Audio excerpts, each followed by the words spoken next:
rapidinho aí desse caso terrível que aconteceu no sul do país. A gente pega um caminhoneiro, a cena está aí na tela para quem ainda não viu, que ele arrasta durante 32 quilômetros a moto, durante 20 quilômetros o motociclista está na cabine pendurado ali do lado, implorando para que ele parasse, e ele não parou. Lembrando que a esposa desse motociclista ficou lá atrás, no primeiro momento da batida, veio a falecer, veio a óbito. Esse caminhoneiro, Cátia, saiu aqui de São Paulo, né, em direção ao sul do país. A gente sabe da dificuldade dos caminhoneiros, mas essa tragédia, esse crime, então, a gente sabe da dificuldade dos caminhoneiros, que é uma dificuldade de todos os trabalhadores. Todos nós. Né? Que ganham o almoço para pagar o jantar. Não tem muito jeito, nunca sobra de absolutamente nada. Agora, a irresponsabilidade também do motorista, porque, gente, eu acho primeiro o seguinte, mas ele tem que chegar antes para ele conseguir pegar uma carga, e aí quando ele retorna para São Paulo, ele já retorna com uma carga, então a viagem não é vazia, não é sem ganhar. Então ele ganha na ida e ganha na volta. Mas desculpa, não é qualquer preço que você pode fazer isso. Você não pode nem se embriagar, nem se drogar, nem usar droga e remédio pra você não dormir, como no caso dele. Disseram que no depoimento, perguntar pro Dr. William, que ele ficou 2 dias sem dormir. Ligado ali? Ligado na estrada. É verdade isso, doutor William, que saiu na mídia? Que o motorista ficou 2 dias, segundo ele, sem dormir? Sim, assim, oficialmente ele exerceu o direito de permanecer em silêncio, né? O direito constitucional de permanecer em silêncio, mas em entrevista preliminar conversei um pouco com ele e inclusive tem um vídeo, não sei se vocês viram, né, dele na própria cabine do caminhão dele. Ele disse que foi na noite de quinta para sexta-feira, em que a cabine do caminhão dele parecia uma boate. Eu vi! Uma noitada. Mas eu achei que nem fosse. Luzes piscando e ele assim, escutando um sertanejo, dançando. Pra ficar leve. Eu vou pedir pra produção até pegar esse vídeo. Você sabe o que eu vi na internet? Eu achei que nem fosse no mesmo dia. Porque eu falei, gente... ele falou que foi na noite de quinta para sexta. Sim, mas não na mesma... Eu tava pensando que tivesse sido na noite de sexta para sábado, na noite anterior ao fato. Ele já estava Ele falou que não, que havia sido na noite de quinta para sexta e que desde então ele não estava conseguindo dormir. Agora, ou dormia muito pouco ou não dormia. Agora, doutor William, se eu estiver errada, por favor, me corrija. Mas naquele vídeo, a produção já está pegando o vídeo pra gente mostrar, naquele vídeo... É nítido que ele está completamente alterado. E como que ele consegue dirigir daquele jeito? Assim, é a característica da pessoa que usa droga, principalmente a cocaína. Tu vê que ele está mordendo os lábios o tempo inteiro e muito eufórico e gritando, etc. É a característica do indivíduo que faz uso da substância cocaína ou uma substância de efeito análogo. Agora eu lhe pergunto uma coisa, doutor William. Por mais que a gente fale assim, mas ele tá muito difícil a vida, ele tem que entregar uma carga, pegar outra, ok, isso faz parte da realidade. Mas a gente não pode simplesmente, por causa disso, colocar a vida de todas as outras pessoas em risco. O senhor não acha que a gente devia ter leis mais severas, como a gente tem em outros países, para que nesse caso ele fosse responsabilizado por um crime que ele cometeu, que levou à morte uma pessoa e o rapaz também está em estado grave, né? Essa é uma discussão interessante com relação à atualização da nossa legislação. Porque o nosso Código de Trânsito, já começa o primeiro problema, ele pressupõe o crime na direção de veículo automotor, crime culposo. Sim. Uhum. Então, mesmo que você faça o uso de droga ou álcool e mate alguém ou cause lesão corporal grave ou gravíssima, a nossa legislação parte do pressuposto que o crime é culposo. Quando não há intenção de matar, né? Quando não há intenção de matar e nem assume o risco de matar. Ele nem assume o risco. Apesar de estar com o veículo na mão. Ele, né? por negligência, imprudência ou imperícia, causa um acidente que causa um resultado que ele não queria. Então, o fim da picada, quer dizer, a gente tem o vídeo. Vamos passar o vídeo, esse que o doutor William falou há pouco, do motorista. Olha lá, gente. Isso era na cabine, e ele estava dirigindo o caminhão. Na cabine, na boleia do caminhão, ele dirigindo. Olha lá, curtindo como se estivesse numa balada. Por isso que eu achei que nem fosse do mesmo, ele deve ser de outra pessoa. Pois Todo errado.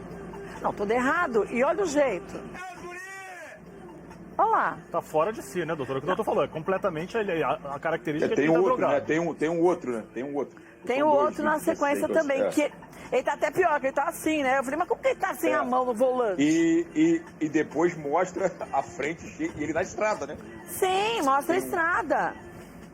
Aí, cheio doutor... de carro na frente dele. Então, doutor William, aí a gente pensa no seguinte... Esse cidadão, apesar de não ter ficha criminal, né, ele é primário e de bons antecedentes, ele é, no mínimo, inconsequente ao fazer isso. Eu vou dizer uma coisa, eu acho que inconsequente ele era antes, agora ele é um assassino. Antes de acontecer antes, o sim. acidente. É. E aparentemente ele deve dirigir pelas estradas do Brasil drogado faz tempo. Não deve ter sido a primeira vez, né? Então, mas aí, olha o risco. Quantas pessoas cruzaram com ele na estrada e que correram um risco de acontecer o que aconteceu com esse casal? E quantas pessoas talvez também tenham se envolvido em acidente, se não com esse, mas com outros motoristas, não só caminhoneiros, que fazem o mesmo tipo de uso de entorpecentes e tantas outras coisas junto, né, doutor William? Sim, sim. E é uma questão de um dano à incolumidade pública gigantesco, né? Se esse indivíduo carregado com 20, 30 toneladas anda toda semana por milhares de quilômetros nas nossas estradas, visivelmente drogado. Posso fazer uma pergunta? Claro, doutor, lógico. Deixa eu fazer uma pergunta. O Alex está falando aqui, até que é importante a gente aproveitar que está com o senhor, que é o delegado do caso, Alex, e trazer para o nosso telespectador aqui da Band. A gente viu imagens depois que ele é retirado do caminhão por populares, acabam agredindo ele, enfim. A gente vai não viu ver ainda. já essa imagem. Mas o que eu queria entender, assim, o que o senhor ouviu dele? Ele ficou quieto, ok. Mas o que a gente sabe de concreto que aconteceu? A droga. Ele ouviu o rapaz mandando ele parar ou ele nem percebeu isso? É verdade que ele deu soco no rapaz?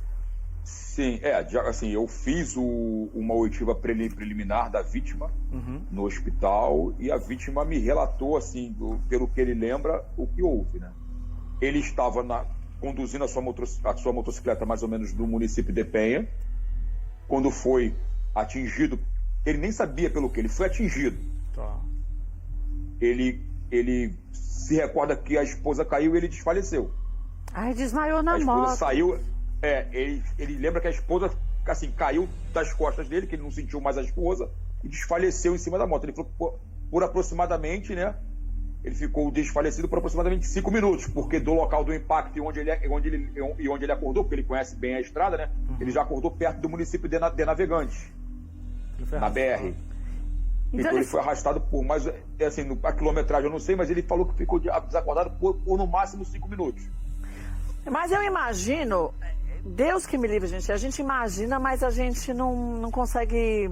Acho que mensurar o pavor que foi desse rapaz. Primeiro, ver que a esposa que estava atrás sumiu. Aí ele desmaia. Quando ele acorda, ele vê que ele está sendo arrastado. E aí... Quando eu terminar de contar tudo que ele me dá na rua, você vai ver o grau, piora muito. O que aconteceu? Muito.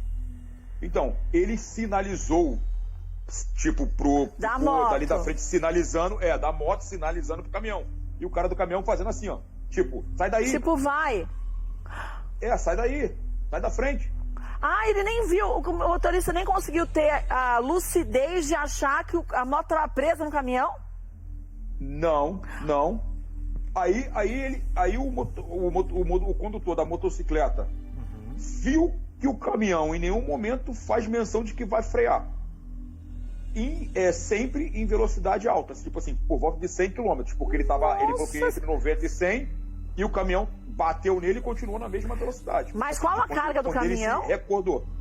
Era uma carga de alumínio, né? Mas uma carga pesadona, né? Pesada. Estava carregado o caminhão. Quer dizer, 100 km por hora. Tanto que o motorista da moto só conseguiu pular do caminhão em virtude do peso da carga, porque próximo a chegar ao município de Balneário Camboriú, tem uma subida na BR. E pelo peso da carga, que ele não diminuiu a velocidade, o caminhão foi perdendo potência.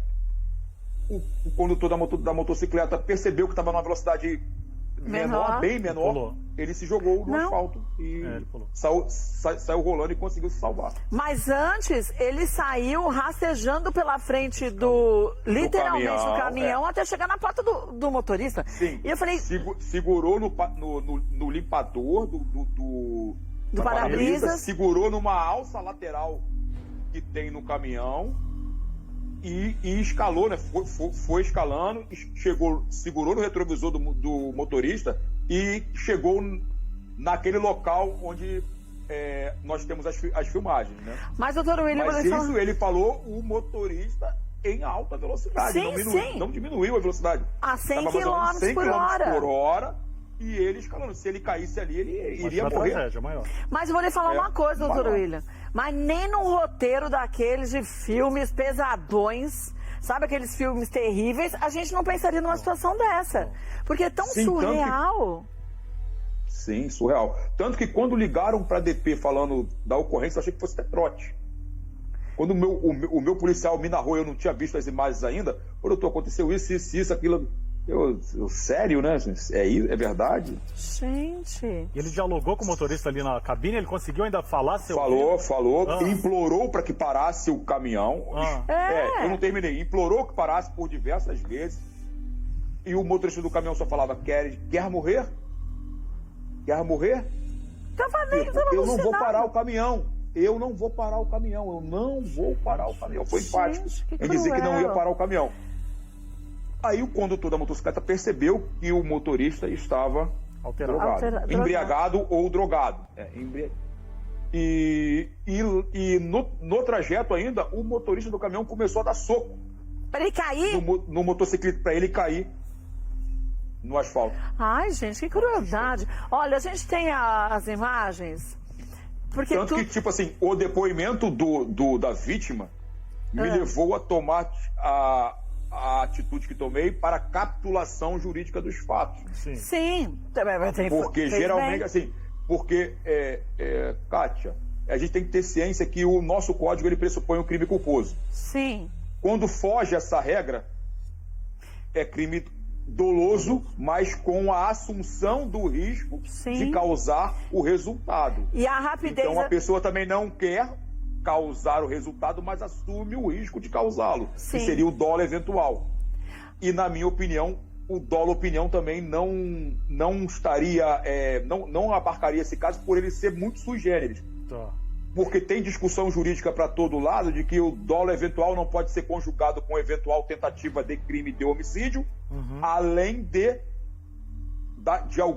da incidência de alguma qualificadora de natureza do homicídio no dolo eventual conjugado com a tentativa. Então, eu achei melhor autuá-lo num crime doloso, mas em virtude da presença do dolo direto.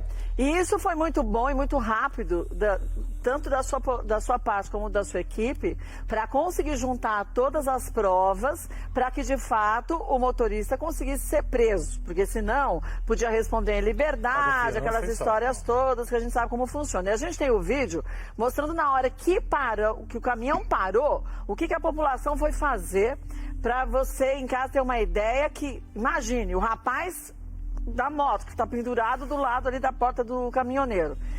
Quando ele viu que o caminhoneiro, como o doutor William falou, começou a subir, e aí ele estava a 100 km por hora e com aquela carga não conseguiu manter a velocidade. Quando ele viu que diminuiu a velocidade, ele falou, eu vou me jogar daqui. Ele simplesmente se arremessou no meio da estrada, correndo o risco de ser atropelado de novo por outro caminhão, outro carro que estivesse passando. Porque quem vai imaginar que você está no meio da estrada e de repente alguém se joga de um caminhão na pista? Não, você nunca vai imaginar. Podia ter sido atropelado de novo. A gente vai mostrar essas imagens. Vocês vão ver que terrível que é. Agora, sabe o que eu queria saber, doutor William? Ele continua preso na delegacia de vocês? Não.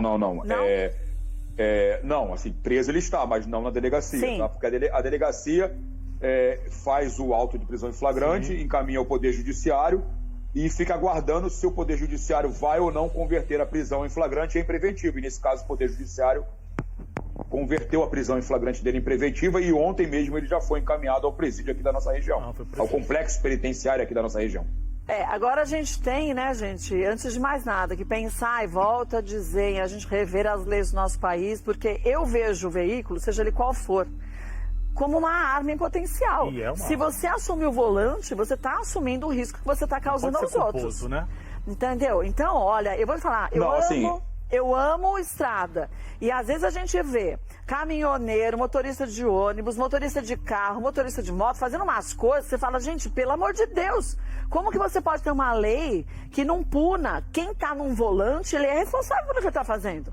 Ah, mas não pode ser responsável, então não anda de carro, então vai de ônibus, vai sentado lá atrás.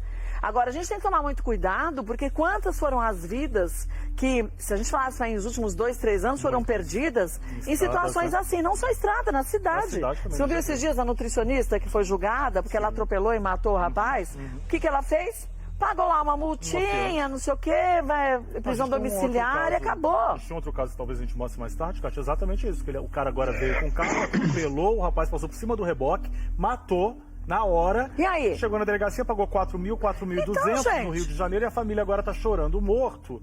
4.100, o outro tá em casa, o que matou.